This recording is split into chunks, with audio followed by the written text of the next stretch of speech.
할렐루야. 이 아침에 저희들 함께 봉독하실 하나님 말씀 요한복음 4장 3절로 14절 말씀, 저와 여러분이 한 절씩 교대로 봉독하시겠습니다. 유대를 떠나사 다시 갈릴리로 가실새 사마리아에 있는 수가라 하는 동네에 이르시니 야곱이 그 아들 요셉에게 준 땅이 가깝고 거기도 야곱의 우물이 있더라. 예수께서 행로에 권하여 우물 곁에 그대로 앉으시니 때가 제 60쯤 되었더라. 사마리아 여자 하나가 물을 길러 왔음에 예수께서 물을 좀 달라 하시니 이는 제자들이 먹을 것을 사러 동네에 들어갔음이로라. 사마리아 여자가 가로되 당신은 유대인으로서 어찌하여 사마리아 여자 나에게 물을 달라 하나이까 하니 이는 유대인이 사마리아인과 상종치 아니함이로라. 예수께서 대답하여 가로되 내가 만일 하나님의 선물과 또 내게 물 좀 달라 하는 자 누구인 줄 알았으면 내가 그에게 구하였을 것이요 그가 생수를 내게 주었으리라. 여자가 가로되 주여 물 기를 그릇도 없고 이 우물은 깊은데 어디서 이 생수를 얻겠삼나이까. 우리 조상 야곱이 이 우물을 우리에게 주었고 또 여기서 자기와 자기 아들들과 짐승이 다 먹었으니 당신이 야곱보다 더 크니이까. 예수께서 대답하여 가라사대 이 물을 먹는 자마다 다시 목마르려니와 내가 주는 물을 먹는 자는 영원히 목마르지 아니하리니 나의 주는 물은 그 속에서 영생하도록 솟아나는 샘물이 되리라. 우리는 이 새벽에 제자 훈련으로 전도에 대해서 살펴보았습니다. 전도가 왜 필요한가라는 것들을 볼 때에 우리가 99마리 양떼를 놓고 잃어버린 한 마리 양을 찾아가시는 아버지의 마음입니다. 우리 속에 그 안타까움이 있느냐라는 것들을 돌아봐야 합니다. 안타까움 정도가 아니라 우리는 빚진 자고 당연히 갚아야 되는 것이라, 당연히 해야 되는 책임이라는 겁니다. 만일 그 책임을 감당하지 못할 때에 전달해야 될 편지를 전달하지 않았을 때 일어날 수 있는 많은 비극들이 있습니다. 그러니까 이 부자와 나사로의 비유를 보더라도 그 일을 통하여 정말 지옥에 떨어지는 이 부자의 절규가 들리면 이 사명을 감당할 수 있게 되는 것입니다. 또한 여기에는 하나님이 예비해 두신 상이 있다는 것들을 알 수 있습니다. 이것이 우리가 왜 복음을 전해야 되는가라는 것들에 대한 이유가 된다면 그 복음을 전하고 주님의 사랑을 전하는 것, 그리고 정말 주님이 주셨던 이 지상 명령을 감당해 가는 것, 이것이 전도입니다. 그러니까 전도라는 것, 이 말씀은 이렇게 이야기합니다. 영적인 양식이라면 기도는 영적인 호흡이라고 이야기합니다. 그러니까 말씀을 많이 먹고 또 정말 호흡을 통해서 산소가 몸속에 들어가서 그것을 소화시킬 수 있는 것입니다. 그러면 그 다음에 이 활동을 하지 않으면, 운동을 하지 않으면 이제 비만이 돼 간다는 겁니다. 전도가 없는 이 신앙생활은 비만으로 가게 돼 있습니다. 그래서 그가 지금까지 취했던 이 말씀도 기도도 정말 오히려 해가 될 수 있는 그런 경우를 우리는 자주 보지 않습니까? 좋은 음식을 잘 먹었다고 해서 그것이 우리에게, 우리의 삶에 정말 좋은 영양소와 활력을 공급하는 것을 넘어가면, 움직이질 않으면 거기에서 계속 살이 찌면 비둔해지고 여러 가지 질병들이 나타나는 것을 알 수 있습니다. 그러니까 우리는 복음을 전해보면, 이 복음을 전해보면 내가 받은 복음이 얼마나 소중하다는 것들을 알 수 있게 되고, 복음을 전해서 그 자녀를, 영적인 자녀를 낳아보면 비로소 그때서 부모가 되는 겁니다. 한번 뒤돌아보시면서 내가 결혼을 안 하고 혼자 지금까지 살았으면 어떨까라는 겁니다. 예, 정말 어린 자녀를 돌보면서 그들을 가르치면서 또 수고하면서 이렇게 뒤돌아보면 오히려 그 과정을 통해서 우리가 성장했다는 것들을 알 수 있습니다. 어른이 되었다는 겁니다. 부모가 되었다, 아비가 되고 어미가 되었다는 것들을 알 수 있습니다. 그것은 영적인 성숙을 가져오는 하나님의 축복이라는 것들을 알 수 있습니다. 우리 전도라는 것은 안드레이처럼 그 형제 베드로를 찾아가서 데리고 예수님 앞으로 오는 것입니다. 마치 백부장과 친구들처럼 스스로 움직이지 못하는 중풍병자를 데리고 주님 앞으로 나오는 것일 수 있고요. 도망간 고매를 찾아가서 다시 집으로 데리고 오는 과정이라고 볼 수 있습니다. 그 사명을 감당하는 사람들을 우리 주님은 그리스도의 향기요, 그리스도의 편지요, 또는 증인이라고도 이야기하고 사람을 낚는 어부라고 부르기도 하고 포도나무의 가지라고 부르기도 하신다는 겁니다. 그러면 우리는 어떻게 전도해야 되는가? 그러니까 성령의 권능과 나타남으로 한다는 겁니다. 예수 그리스도, 포도나무이신 예수 그리스도에게 붙어 있음으로 그 열매가 맺히게 된다는 것들을 알 수 있습니다. 성부 하느님의 마음을 가질 때, 아비의 마음을 가질 때 그 전도라는 게 일어나게 되는 겁니다. 그 전도가 없다는 것은 다르게 이야기하면 아비의 마음이 없다는 것으로 봐도 크게 틀리지 않을 것입니다. 그리고 정말 이 멸망하는 영혼을 바라보면서 눈물을 흘리는 것이고, 또한 주님이 이야기합니다. 강건하여 내 집을 채우라는 겁니다. 그래서 우리는 빛과 소금으로 살아감으로 인하여 너희의 선한 행실로 정말 그 복음이 증거되는 것들을 볼 수 있습니다. 초대교회가 그렇게 살아감으로 인하여 날마다 믿는 자의 숫자를 하나님이 더해 주신 것들을 볼 수 있습니다. 또 우리의 삶에서 그것들이 증거되어야 되는 부분들이 있습니다. 우리는 나오미와 룻의 관계를 보면 룻이라는 사람은 전혀 하나님을 모르는 삶을 살아가던 그가 시집을 와서, 믿는 집안에 시집을 와서 보니까 다르다라는 겁니다. 그래서 나오미의 삶을 보면서 나오미의 삶이 결코 남들이 부러워하는 삶이 되지는 않았습니다. 결혼할 때는 남들이 부러워하는 자리일지 모르지만 그 과정을 지나가면서 경제적으로 더 어려워지고, 그러니까 나오미의 남편이 죽고 두 아들이 죽는 그런 비극의 과정들을 지나가면서 이 보여준 모습이 룻에게는 이거는 하느님이 붙들어 주셔야만 이 과정 속에 이런 모습이 나타난다는 겁니다. 그러면서 이 룻은 그 고난의 시간을 지나가는 나오미를 통하여 하느님을 발견한 겁니다. 복음이 전해진 것이라고 할 수 있습니다.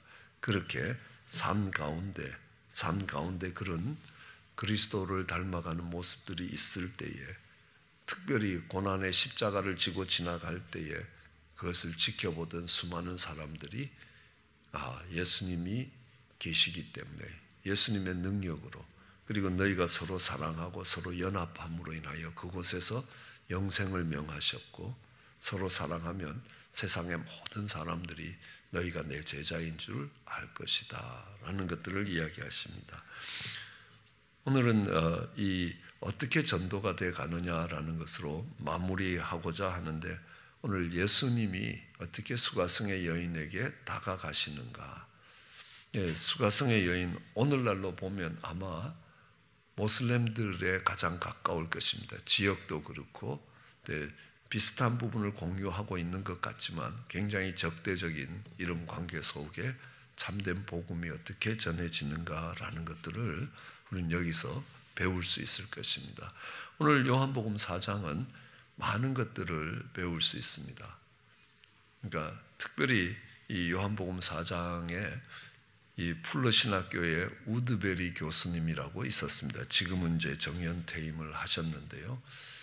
이분은 모슬렘권에 대해서 미국 안에서 가장 많은 지식을 갖고 있다고 해서, 그러니까 모슬렘 선교학을 가르치는 교수이면서도 이 대통령의 이 중동 정책에, 모슬렘권 정책에 대한 자문위원으로 모슬렘권에 어떻게 접근해야 됩니까 하면 그것을 자문해 주는 그런 역할을 감당하셨던 분입니다.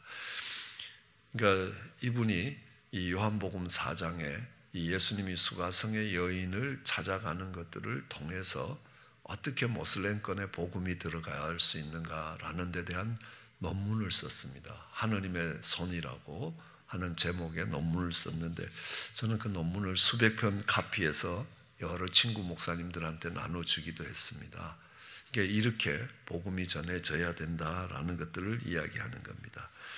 우선 이 사마리아 여자가 예수님을 찾아온 게 아니라 예수님이 사마리아 여인을 찾아가더라. 이 고기가 펄쩍펄쩍 뛰어서 어부에게 오는 법은 없다라고 이야기합니다. 그러니까 어부가 고기를 찾아가는 것입니다. 그래서 다른 사람들은 사마리아를 통과하지 않습니다. 이 갈릴리, 예수님이 갈릴리 출신 아닙니까? 이 갈릴리는 이 예루살렘에서 보면 정 북쪽에 있습니다. 똑바로 올라가면 그 북쪽에 갈릴리가 위치하고 있는데, 그 사이에 갈릴리와 예루살렘 사이에 이 사마리아가 있습니다. 그러니까 이 사마리아는 역사적으로 보면 아수르라는 나라에 의해서 멸망을 당하고, 아수르는 지금 중국처럼 혼혈 정책을 썼습니다. 뭐냐면 그 사마리아 지역에 있는 모든 남자를 아수르로 잡아갔습니다. 그리고 그곳에 사마리아 군대를 주둔했습니다.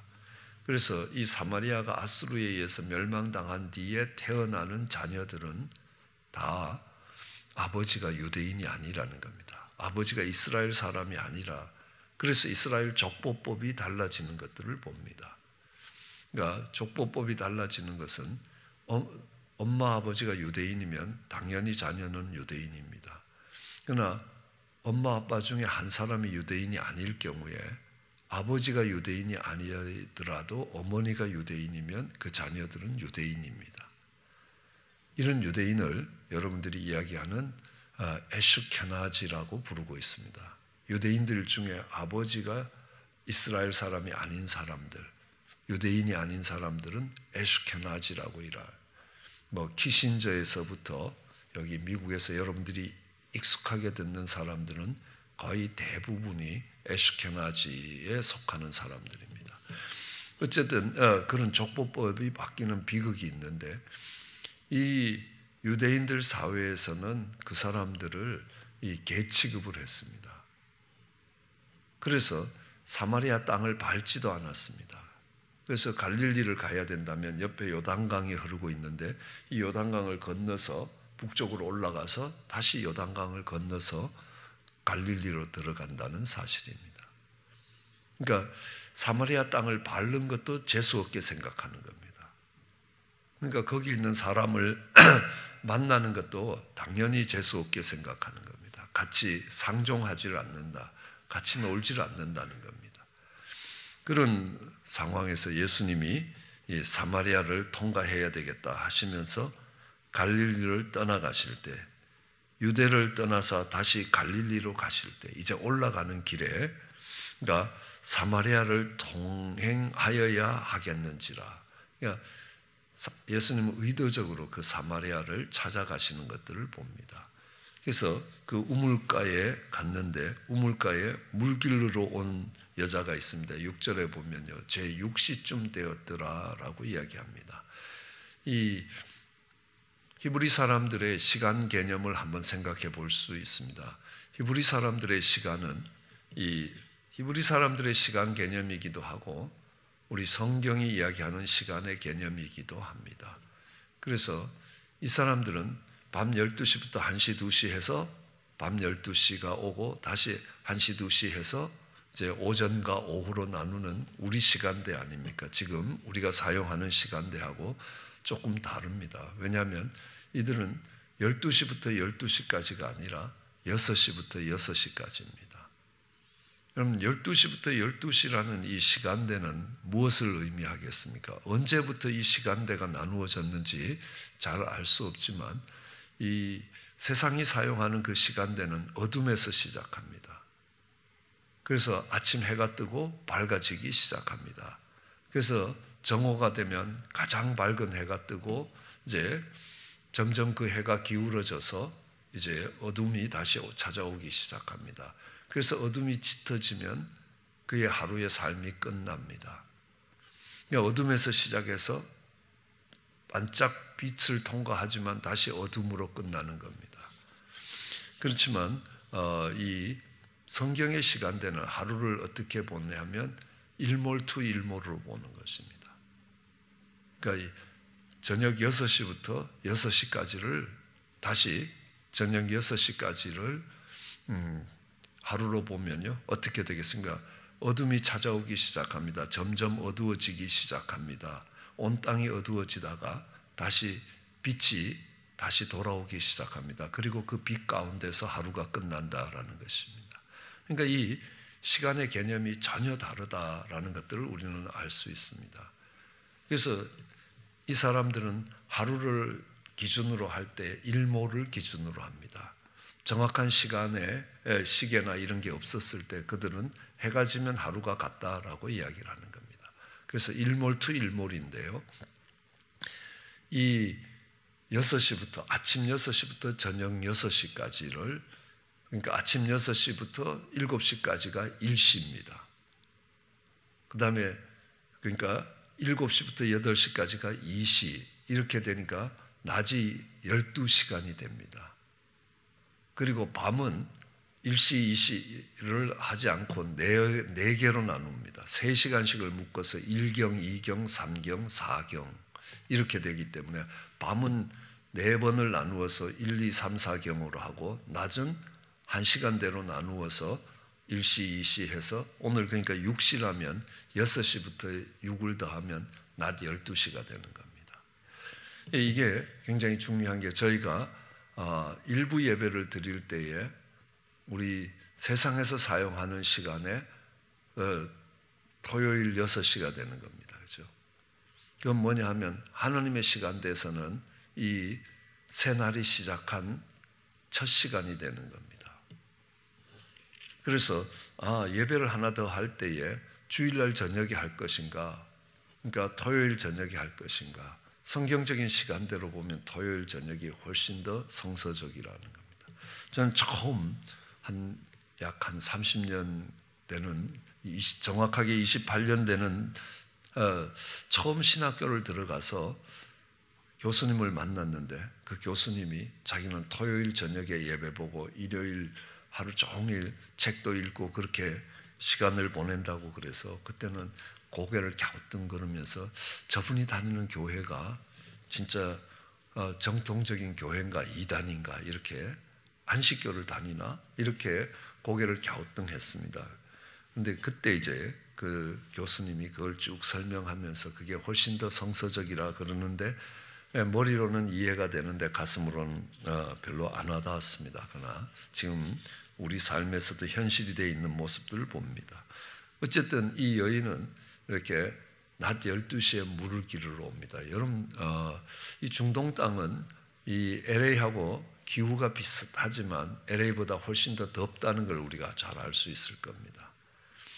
그러니까 낮 12시가 얼마나 더운지 그러니까 보통 여인들은 이른 아침에 물을 기르러 오거나 해가 지고 나서 좀 선선해지면 우물에 물을 기르러 옵니다. 그런데 이 여자는 낮 12시에 갑니다. 왜냐하면 사람 만나는 게 싫으니까 그렇습니다. 그냥 사람들이 웃어도 자기 비웃는 것 같고 사람들이 이야기해도 자기 이야기하는 것 같을 거라는 겁니다. 예수님이 그에게 다가가서 대화를 시도합니다. 그래서 사실은 오늘 이 예수님의 이 전도법이기도 하지만 다르게 이야기하면 이거는 예수님의 대화법이기도 합니다. 어떻게 대화를 이끌어갈 것인가라는 겁니다. 그래서 특별히 대화법에서는 솔트 메서드라고 소금 기법이라고 그렇게 이름을 지어 두고 있습니다. 왜냐하면 계속 이 여인이 소금을 먹은 것처럼 물을 찾기 시작하는 겁니다. 계속 궁금증을 남겨두면서 한 발 한 발 한 발 가서 결국은 그가 정말 이렇게 예배자로 나올 수 있도록 그렇게 해가시는 예수님의 굉장히 소중한 대화법, 그러니까 우리가 말을 하는 법을 배워야 될 때에 굉장히 좋은 텍스트가 되고 있다는 것을 알 수 있습니다. 그 말을 통해서 하고자 하는 것이 복음을 전하는 것이었기 때문에, 그러니까 그 내용이 어떻게 복음을 전하는 방법이 됩니다. 그래서 우선 제일 먼저 알 수 있는 것은 예수님이 다가가서 정말 그에게 나에게 물을 좀 달라라고 이야기합니다. 물을 좀 달라라고 이야기합니다. 여기서 우리가 보는 것은요, 야, 내가 복음을 갖고 있는데, 내가 좋은 걸 갖고 있는데 당신이 그 복음을 받아들여라. 아마 그러면 예수님을 조금 정신병자로 보지 않겠냐는 겁니다. 제가 전혀 예수님을 모를 때에도, 그러니까 가끔 정말 그 지하철 안에서, 버스 안에서 전도하는 사람들을 만났습니다. 그 사람들을 이렇게 보면서 저 사람들이 제정신인가 아닌가, 저렇게 한다고 누가 믿겠는가, 오히려 반감만 훨씬 더 커질 텐데, 자기네들은 좋다고 하는데 듣는 사람은 전혀 준비가 안 돼 있고 자기가 좋은 거를 이렇게 강요를 하는데 제정신이면 저렇게 못할 것 같다. 교회에 사람들은 어떻게 생겨먹었길래 복음을 전하는 전략을 저렇게 쓰고 있는가라는 그런 생각을 많이 하면서 이렇게 그분들을 바라봤습니다. 그런데 언젠가 하나님이, 그러니까 이 다운타운에서 그렇게 전도하게끔 만들어 주셔서 옛날 그 모습을 생각하면서 좀 회개를 했습니다. 아파트, 길 건너 아파트에 사는데 같이 가까이 사는 목사님하고 매일 뭐 식사도 자주 하고 같이 파게 나가서 고기를 구워 먹기도 하고 그러는데, 어느 날 토요일 아침에 시간이 있냐고 그래서 파게 가자고 이야기하는 줄 알고 시간이 있다고 그러니까 나랑 다운타운에 전도 가자고 그럽니다. 그때 가서 안 간다 이렇게 할 수가 없어서 따라갔습니다. 따라갔더니만 거기서 이제 복음을 전하는데 저보고 마이크를 들고 네가 이거 읽으라라고 이야기합니다. 그게 아마 내가 보니까 영어도 아니고, 그러니까 저기 스페니쉬를 밑에다가 한국말로 그리한 예수 그리스도 뭐 이렇게 적어 놓은 겁니다. 제가 스페니쉬를 전혀 모르니까요. 그러니까 예수 그리스도 아마 하여튼 그런 밑에 이렇게 쭉 적어 놓으니까 그거 그냥 읽었습니다. 마이크 들고요. 그러니까 근데 참 놀라운 것은요, 그렇게 전하는데 눈물을 흘리면서 예수님을 영접하는 사람이 있더라는 겁니다. 내가 오늘 정말 인생이 너무너무 힘들어서 죽을까도 생각을 했는데 내가 이런 복음을 듣게 됐다고, 야, 이게, 그래서 그 옛날을 생각하면서 회개를 많이 했습니다. 그래서 6개월 계속 매일 새벽, 매일 토요일 오전에 이제 나가서 그 일을 했는데, 하나님께서 신학교 강의를 토요일 새벽에, 토요일 아침에 주셔서 이제 졸업시켜 주시나 보다 하고 졸업을 했습니다. 어쨌든 예수님이 그에게 물을 좀 달라라고 이야기합니다. 내가 줄 수 있는 좋은 것이 있다라는 것이 아니라 오히려 달라는 겁니다. 여러분 하와이에 가면 큰 교회 중에 하나가 그러니까 뉴홉 처치가 있습니다.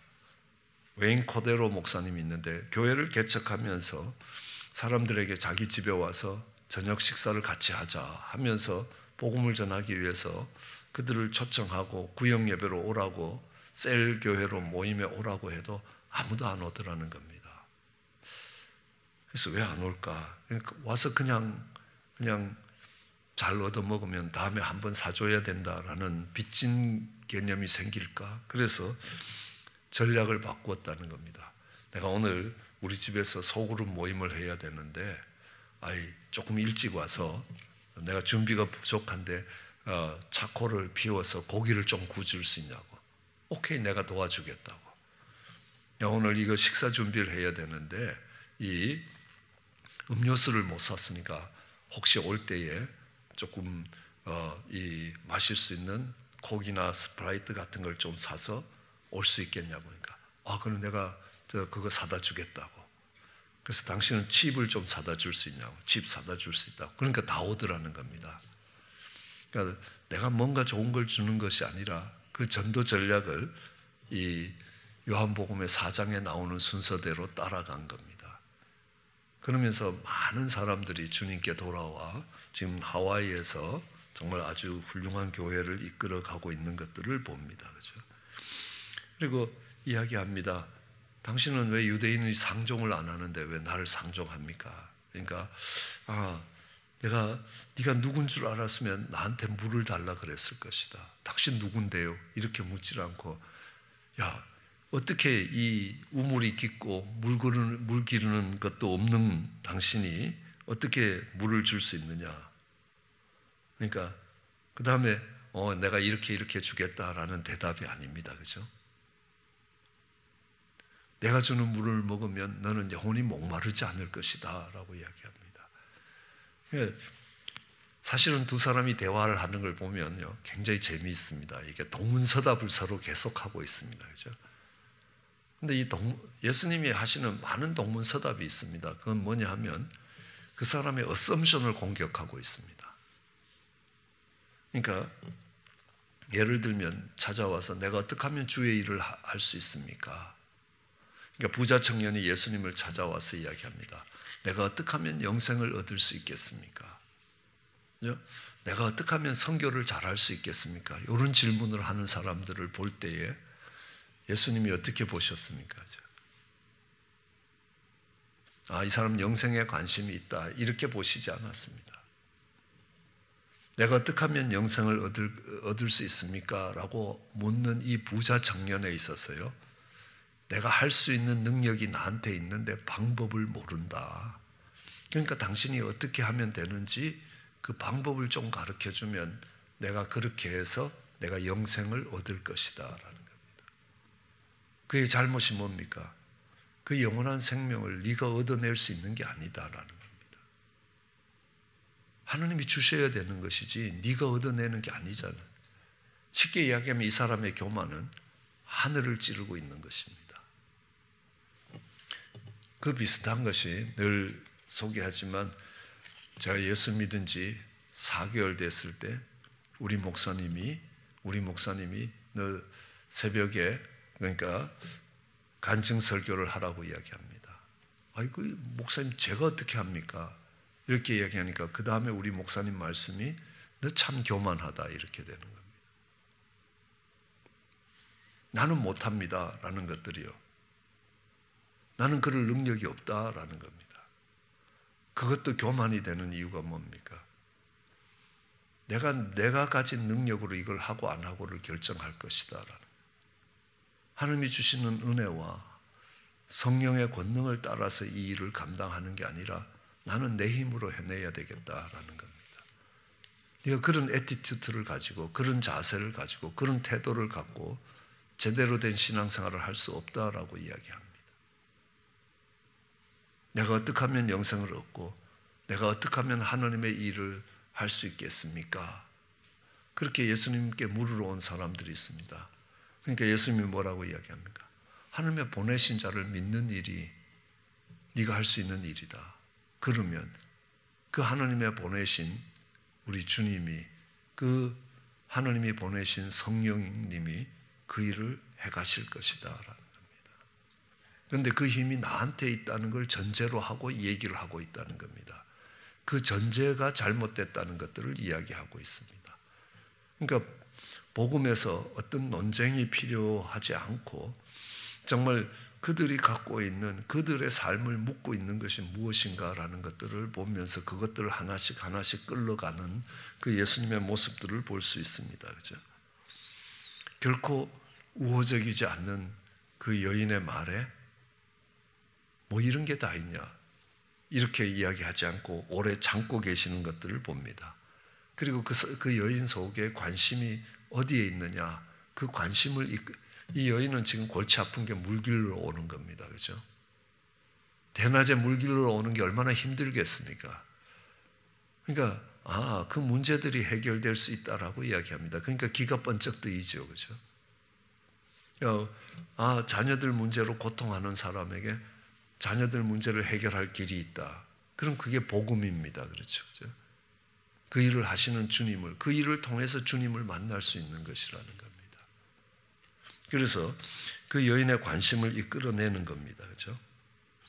그렇지만 예수님은 그 여인이 이해하지 못하는 것을 내 입장에서 그냥 열심히 설명하고 설득하려고 하지 않는 것들을 봅니다. 그렇죠? 계속 그 여인의 호기심을 끌고 가는 겁니다. 왜 그래요? 왜 그래요? 왜 그래요? 이렇게 하면서 그 다음에 그 여인이 충분히 이해하기 전에 절대로 급하게 대답을, 본론을 꺼내놓지 않습니다. 그렇죠? 그래서 그 여인이 이해할 수 있는 부분들을, 그리고 그 여인의 죄에 초점을 맞춰서 정말 도전을 하고 있습니다. 그렇죠?